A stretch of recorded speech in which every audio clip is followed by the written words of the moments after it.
गोविंद शिल्प घेऊन येत आहे एकूण 80 ट्विन बंगलोचा भव्य दिव्य पंढरपुरातील एकमेव प्रकल्प। आमच्या प्रकल्पाची वैशिष्ट्ये मनाला शांती देणारं महादेवाचं मंदिर, मुख्य रस्ता सुमारे 30 फुटांचा, अंतर्गत रस्ता सुमारे 20 फुटांचा, ग्रामपंचायत योजनेचा प्रत्येक बंगलोजला स्वतंत्र नळ, सांडपाण्याची सुरक्षित विल्हेवाट, सर्व टाइल्स ग्लॉसी आणि नामांकित कंपनीच्या, सर्व स्टेअर, खिडक्या, चौकटी सुपर ब्लॅक ग्रेनाइट, दोन्ही अटॅच बाथरूम पूर्णपणे टाइल्स, पंतप्रधान हर घर नल योजना पूर्णत्वाकडे, bathroom, basin, kitchen, CP fittings हे जगवार कंपनीचे, स्टील वर्क पूर्णपणे जिंदाल कंपनीचे, 1000 लिटर पाण्याची टाकी, 150 लिटर सोलर वॉटर हीटर सोबत वॉटर प्युरिफायर, प्रत्येक बंगलोजला स्वतंत्र पार्किंग, दर्शनीय भाग पूर्णपणे डॅटो टाइल्स, टाटा प्रवेश कंपनीचे आकर्षक भक्कम दरवाजा, फुटी उंचीचे सुरक्षित कंपाऊंड। मग विचार काय करताय? गोविंद शिल्प, पत्ता गट नंबर 95, हॉटेल अंगण शेजारी, टाकळी रोड, पंढरपूर। ताज्या घडामोडी पाहण्यासाठी आमच्या YouTube चॅनलवरील PVR म्हणजेच पंढरी वार्ता या न्यूजला सबस्क्राइब करा आणि शेजारील बेल आयकॉनवर क्लिक करा।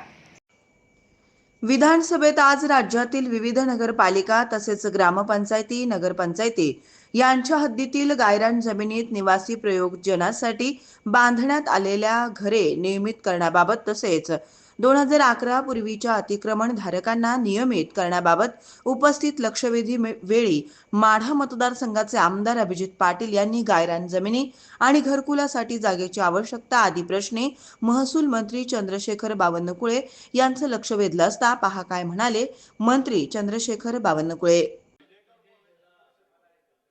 चला बोला अभिजितराव बोला।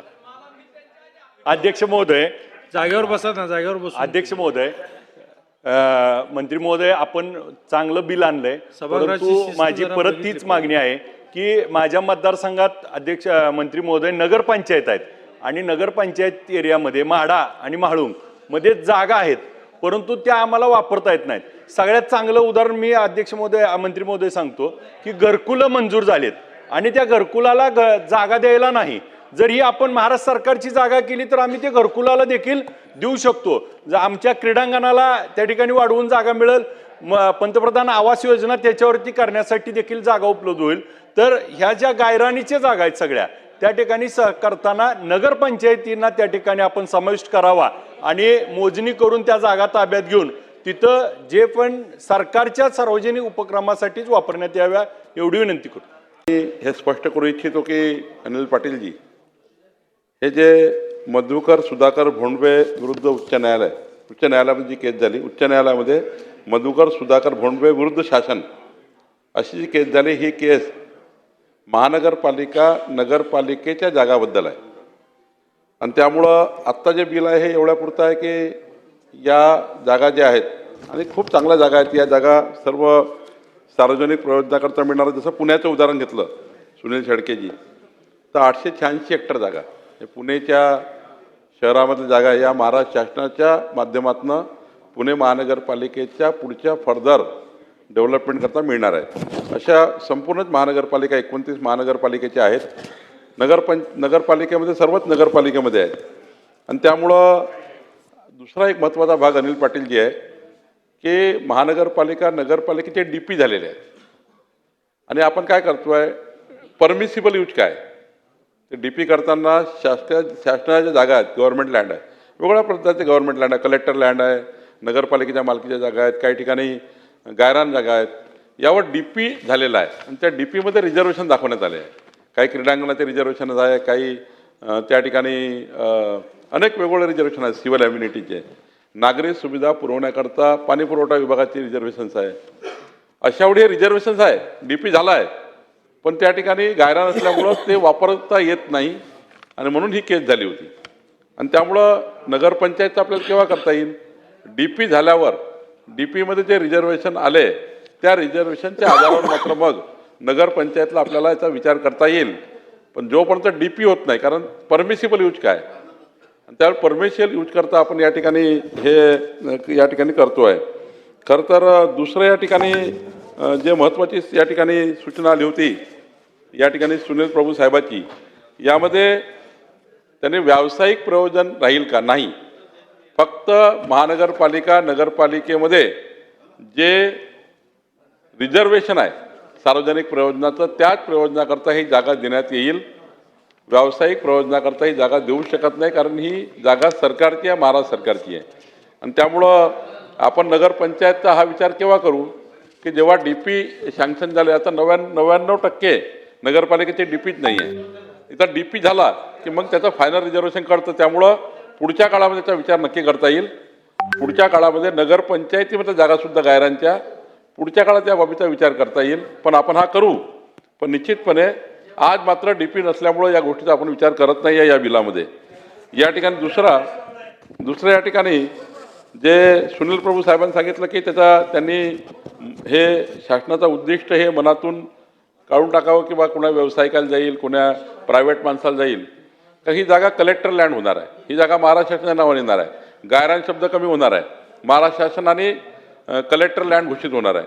आणि जेव्हा ज्या नगरपालिका महानगरपालिका ही जागा लागेल डेव्हलपमेंटला, या जागेचा अर्ज कलेक्टरला करावा लागणार. कलेक्टर ती जागा शासनाकडनं रिलीज करून घेईल आणि त्या नगरपालिका महानगरपालिकेला ती त्या प्रयोजनाकरता वापरण्याकरता खुली होईल. तिसरं सुरेश धनजी आपण सांगितलं की नगरपंचायतला घ्या.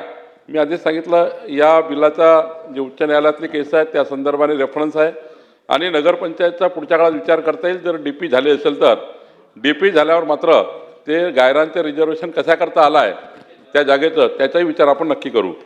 हेमंत ओगलेजी शेती महामंडळाबद्दल तुम्ही सांगितलं त्याबद्दल नक्की शेती महामंडळात जागासुद्धा सार्वजनिक प्रयोजनाकरता देण्याबद्दलचा निर्णय शासन नक्की करेल. बापूसाहेब पठारे आपण सांगितलं की ह्या जमिनी मोजायच्या आहे. नक्की मोजणी करून शासनातर्फे एकही रुपया महानगरपालिकेला नगरपालिकेला खर्च येणार नाही. शासन स्वतः या जागा मोजणी करेल आणि या जागा या ठिकाणी संरक्षित करेल आणि अतिक्रमण जे असतील सर्व अतिक्रमणं काढून टाकून या जागा आपण महानगरपालिका नगरपालिकेला देण्याचा विचार त्या ठिकाणी करू. पण जोपर्यंत डीपी होत नाही, कारण परमिसिबल यूज काय त्यावर परमिशियल यूज करता आपण या ठिकाणी हे करतोय. खरं तर दुसरं या ठिकाणी जे महत्त्वाची ठिकाणी सूचना आली होती या ठिकाणी सुनील प्रभू साहेबाची, यामध्ये त्यांनी व्यावसायिक प्रयोजन राहील का नाही, फक्त महानगरपालिका नगरपालिकेमध्ये जे रिझर्वेशन आहे सार्वजनिक प्रयोजनाचं त्याच प्रयोजनाकरता ही जागा देण्यात येईल. व्यावसायिक प्रयोजनाकरता ही जागा देऊ शकत नाही, कारण ही जागा सरकारची आहे, महाराष्ट्र सरकारची आहे. आणि त्यामुळं आपण नगरपंचायतचा हा विचार केव्हा करू की जेव्हा डीपी सँक्शन झाले. आता 99% नगरपालिकेची डीपीच नाही आहे. इथं डीपी झाला की मग त्याचं फायनल रिझर्वेशन कळतं. त्यामुळं पुढच्या काळामध्ये त्याचा विचार नक्की करता येईल. पुढच्या काळामध्ये नगरपंचायतीमध्ये जागासुद्धा गायरांच्या पुढच्या काळात या बाबीचा विचार करता येईल. पण आपण हा करू, पण निश्चितपणे आज मात्र डीपी नसल्यामुळं या गोष्टीचा आपण विचार करत नाही आहे या बिलामध्ये. या ठिकाणी दुसरं या ठिकाणी जे सुनील प्रभू साहेबांनी सांगितलं की त्यांनी हे शासनाचं उद्दिष्ट हे मनातून काढून टाकावं किंवा कुणा व्यावसायिकाला जाईल, कुणा प्रायव्हेट माणसाला जाईल. तर ही जागा कलेक्टर लँड होणार आहे. ही जागा महाराष्ट्र शासनाच्या नावाने येणार आहे. गायरान शब्द कमी होणार आहे. महाराष्ट्र शासनाने कलेक्टर लँड घोषित होणार आहे. आणि जेव्हा ज्या नगरपालिका महानगरपालिका ही जागा लागेल डेव्हलपमेंटला, या जागेचा अर्ज कलेक्टरला करावा लागणार. कलेक्टर ती जागा शासनाकडनं रिलीज करून घेईल आणि त्या नगरपालिका महानगरपालिकेला ती त्या प्रयोजनाकरता वापरण्याकरता खुली होईल. तिसरं सुरेश धनजी आपण सांगितलं की नगरपंचायतला घ्या. मी आधीच सांगितलं या बिलाचा जे उच्च न्यायालयातली केस आहेत त्या संदर्भाने रेफरन्स आहे आणि नगरपंचायतचा पुढच्या काळात विचार करता येईल. जर डीपी झाले असेल तर डीपी झाल्यावर मात्र ते गायरांचे रिझर्वेशन कशा करता आला आहे त्या जागेचं त्याचाही विचार आपण नक्की करू. हेमंत ओगलेजी शेती महामंडळाबद्दल तुम्ही सांगितलं त्याबद्दल नक्की शेती महामंडळात जागासुद्धा सार्वजनिक प्रयोजनाकरता देण्याबद्दलचा निर्णय शासन नक्की करेल. बापूसाहेब पठारे आपण सांगितलं की ह्या जमिनी मोजायच्या आहे. नक्की मोजणी करून शासनातर्फे एकही रुपया महानगरपालिकेला नगरपालिकेला खर्च येणार नाही.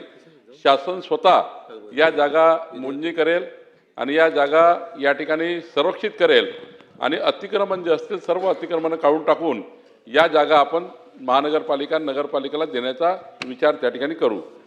शिवाजीराव पाटीलने सांगितलं की त्यांच्या मतदारसंघात एक स्पोर्ट स्टेडियम मंजूर झाला आहे, पण त्यांच्याकरता जागा नाही. तर मी जिल्हाधिकाऱ्याकडून हा प्रस्ताव मागून घेईल आणि त्यांच्या स्पोर्ट कॉम्प्लेक्सला जागा महिन्याभराच्या आतमध्ये देण्याचा आम्ही निर्णय करू. अभिजित पाटील जे आपण सांगितलं की ह्या जागा नगरपंचायतला मोजणी करून देणार आहे का, तर नगरपंचायतला सध्या देत नाही. आपण नगरपालिका आणि महानगरपालिकेच्या हद्दीतल्या जागेचा निर्णय करतो आहे. पण या ठिकाणी घरकुलाकरता जो आपण या ठिकाणी महत्त्वाचा मुद्दा मांडला तर आपल्याला माहिती करता सांगतो की सुप्रीम कोर्टाच्या निकालामध्ये SC ST आणि शेतमजूर यांना गायरांमधली जागा ही 2011 पूर्वीची जागा असेल आणि ती नगरपंचायतच्या आणि ग्रामपंचायतच्या रेकॉर्डवर नमुना आठ झाली असेल किंवा नगरपालिकेच्या मालमत्ता रेकॉर्डवर आली असेल तर अशी जागा घरकुलाकरता देता येतं. त्यामुळं जर तुमच्याकडे काही घरकुलं थांबले असतील तर आम्ही गायरांची जागा त्यांना त्या ठिकाणी अलाव करू शकू. त्याला नियमाकुल करण्याचा प्रस्ताव आपण करतो आहे. तसंही पुढच्या आठवड्यामध्ये मंत्रिमंडळासमोर आम्ही जाणार आहे. आपापल्या मतदारसंघात आपल्या विधिमंडळाच्या सर्व सदस्यांना मी एक या ठिकाणी सांगू इच्छितो की आपल्या भागामध्ये 1 जानेवारी 2011 पूर्वी शासकीय जागेवर जे घरं झाले असतील आणि ती जागा रेसिडेन्शियल बेल्टमध्ये असेल. म्हणजे रेसिडेन्शियल बेल्ट म्हणजे कुठला? रिजनल प्लॅनमध्ये आहे, नगरपंचायतमध्ये आहे, नगरपालिकामध्ये आहे, महानगरपालिकेमध्ये आहे. गावठाणापासून 200 मीटरपर्यंत नगरपंचायत ग्रामपंचायत सर्वच एरियामध्ये. ते दुसरा विषय आहे. मी ज्या पुढच्या आठवड्यात तुम्हाला मी या ठिकाणी एक निवेदन करणार आहे.